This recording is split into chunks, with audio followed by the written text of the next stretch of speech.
This is a man chosen by God. This is a man chosen by God to have divine powers. He was stuck in a traffic jam on his way to work. With a wave of his hand, the cars in front of him instantly give way. When he sees a dress he likes, he activates his mind. The clothes in the window go straight up. When he meets a bully, he opens his mouth.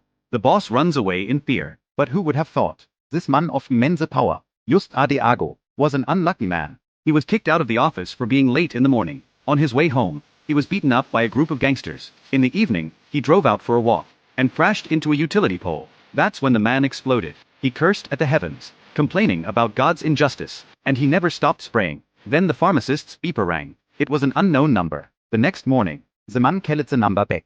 The person on the other end said they'd give him a job. The man was confused.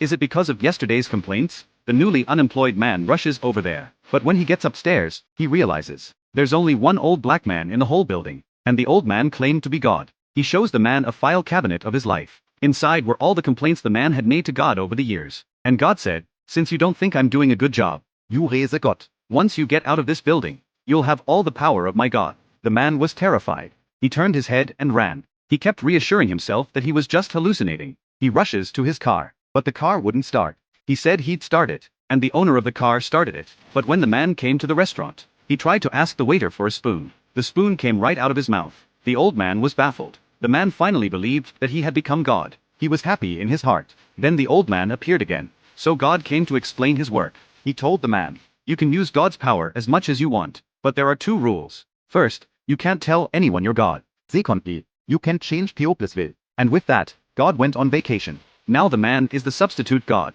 He points his hands and turns a fire into a fountain in 3 seconds. When he turns around, the pretty girl is naked. When he met the gangsters who beat him up yesterday, he went straight up to them and asked them to apologize to him. The gangsters were laughing like crazy. The leader of the gang said he wanted me to apologize, unless I get a monkey out of my ass. The next second, a monkey comes out of the punk's ass. They were so scared they ran away. And on his way out, he tells the monkey to go back where he came from. The movie Bruce Allmächtig.